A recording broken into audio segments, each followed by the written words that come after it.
I had just moved into a small apartment in a quiet part of town. The kind of place where the streets were empty, the sidewalks cracked, and neighbors were polite but distant. My rent was cheap, the landlord easygoing, and I liked that. A fresh start. Somewhere I could be alone and unwind from the endless noise of the city I just left. The first week was ordinary. I unpacked boxes, arranged my things, and got used to the hum of the old heater in the corner of the living room. Occasionally, I'd hear faint noises from the apartment across the hall, someone moving furniture, the occasional cough, but nothing strange. I assumed the neighbors were older, set in their routines. Then came the knocking, soft at first. 3 light taps, just enough to make you glance up. No one was at my door. I shrugged it off. Maybe the old pipes. Maybe the building settling. It happened again the next night, and the next. This time, I could hear faint whispers along with the knocks. Unintelligible words, almost like someone practicing sentences in a low voice.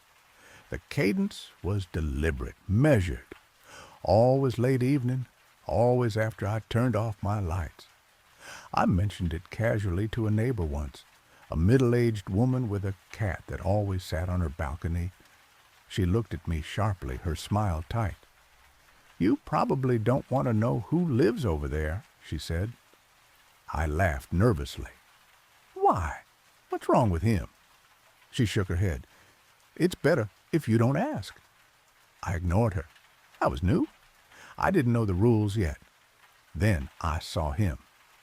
The first time, it was only a shadow through the frosted glass of the apartment across the hall. I was folding laundry, and the figure moved slowly, deliberately. I could see him standing at the window, looking directly at me, not past me, at me. I froze, my stomach knotted, and just like that he was gone. After that, the air in my apartment began to feel heavier. The heater rattled more than usual. My sheets were damp when I crawled in. Small things started to happen. A drawer left slightly open. Books shifted on their own. Faint footsteps when I was certain I was alone. I told myself it was nothing, but he kept appearing at the window, in the hallway, always late, always watching, never speaking. He didn't knock anymore. He just lingered. One evening, I returned from work early. The hallway was unnervingly silent. I noticed something odd. The reflection in the lobby mirror showed the hallway longer than it should have been.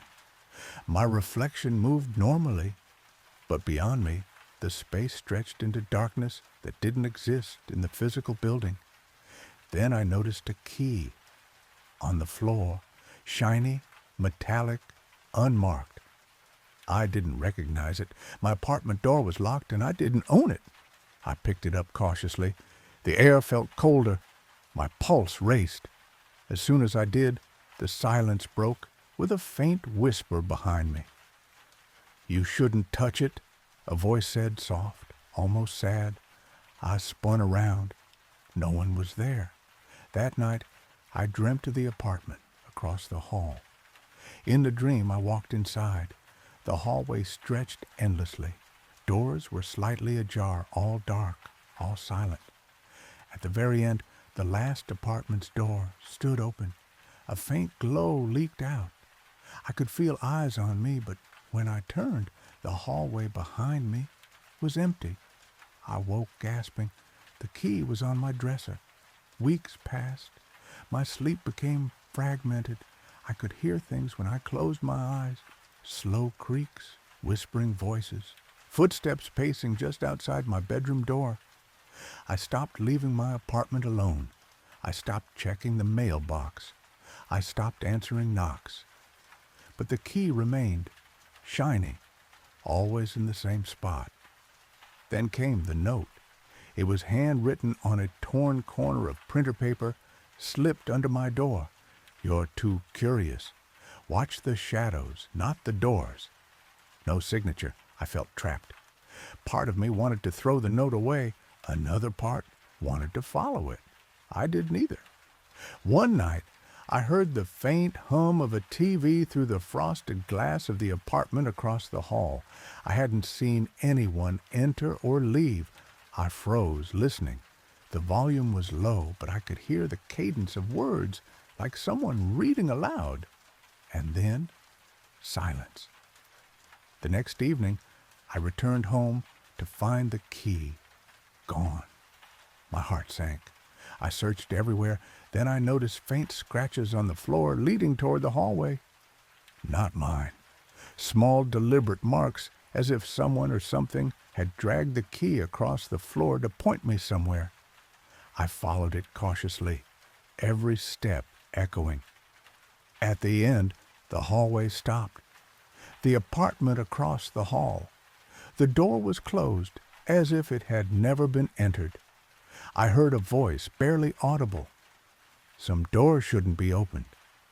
I never moved. The landlord finally explained something when I confronted him. The apartment across the hall. It's been empty for years. No one's ever lived there. Not a tenant, not a caretaker, nothing. I laughed, thinking he was joking. No, seriously, he said. The building keeps it preserved. Some tenants, they don't stay long if they're curious. People leave suddenly with no explanation. That's why we never advertise it. I didn't understand. That night, I woke to the faintest creak outside my bedroom door. The key had returned. Slowly, it slid across the floor toward my bed. I didn't touch it. I still haven't. But sometimes, when I lie in the dark, I see a shadow in the hallway. It doesn't move like a human. It just waits. I've learned the truth, or at least part of it. Some apartments aren't meant to be occupied. Some objects aren't meant to be touched. And some people should never be curious enough to find out why. Because curiosity has a cost, and sometimes the cost is more than you can pay. I've worked night shifts for most of my adult life. You get used to the silence. You learn the difference between normal building noises and the kind that means someone's actually there. By the time this happened, I thought I knew the place well enough that nothing could surprise me. I was wrong. The job was simple. Security desk, empty office complex on the edge of town, 3 floors, mostly vacant since the company downsized. My shift started after midnight. Most nights, nothing happened at all. I watched cameras, filled out hourly logs, and waited for morning. There was a logbook we were required to keep. Every hour, on the hour, we wrote down our status. All clear, no activity, stuff like that. Management checked it randomly, so we didn't skip entries. The first strange thing I noticed was how often I wrote the same sentence. Not the same meaning, the same words. I'd flip back through the log at the end of a shift and see, all clear, no movement observed. Again and again, same punctuation, same spacing, same handwriting. I figured it was just routine. Muscle memory. When you're tired, you don't think about what you write. That was my explanation. I didn't look any deeper. A few weeks in, I started noticing timestamps that didn't make sense. I'd look up at the clock on the wall, wait for it to hit 2 o'clock, then write my entry. Later, I'd flip back and see I'd logged something at 1:47 or 2:19, or sometimes exactly on the hour. Twice. At first, I thought the clock was wrong. Then I checked my phone. Same time. I told myself I must have written the wrong time without realizing it. Night shifts mess with your head. Everyone knows that. Still, I started paying closer attention. One night, during my usual camera sweep, I noticed something on the 3rd floor feed. A light flickered in one of the offices, just once, like someone brushing past a motion sensor. That floor was empty, completely cleared out months ago. I rewound the footage. Nothing. When I checked the live feed again, the light was on. Steady this time. I grabbed my radio and did a walkthrough. 3rd floor. Office 3. B. Empty. No furniture. No signs of entry. When I turned the light off and went back downstairs, the camera feed stayed dark.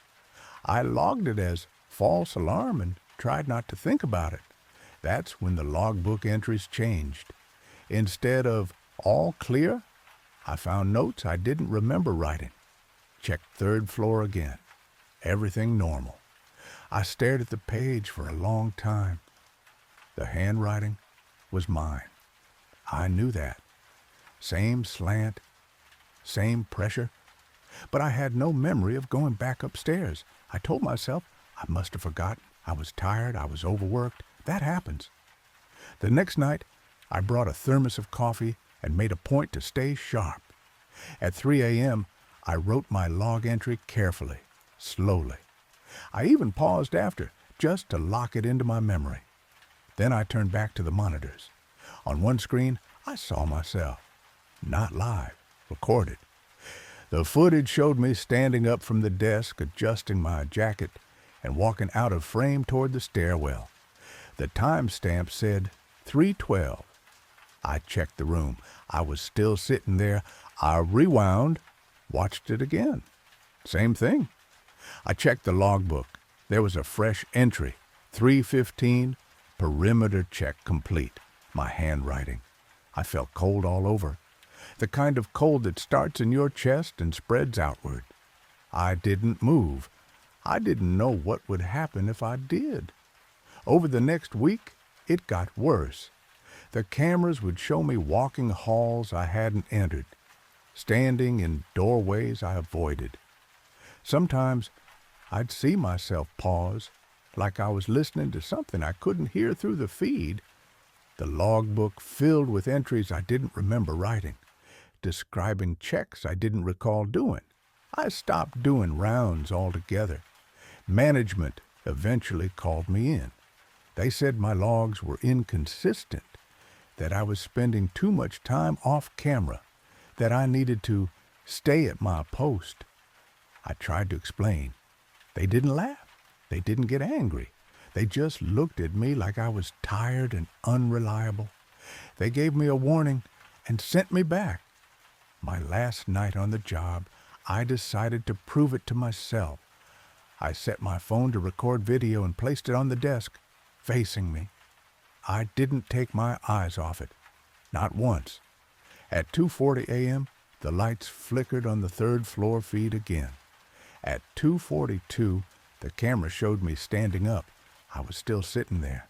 At 2:45, the door to the security office opened on the feed. I heard nothing.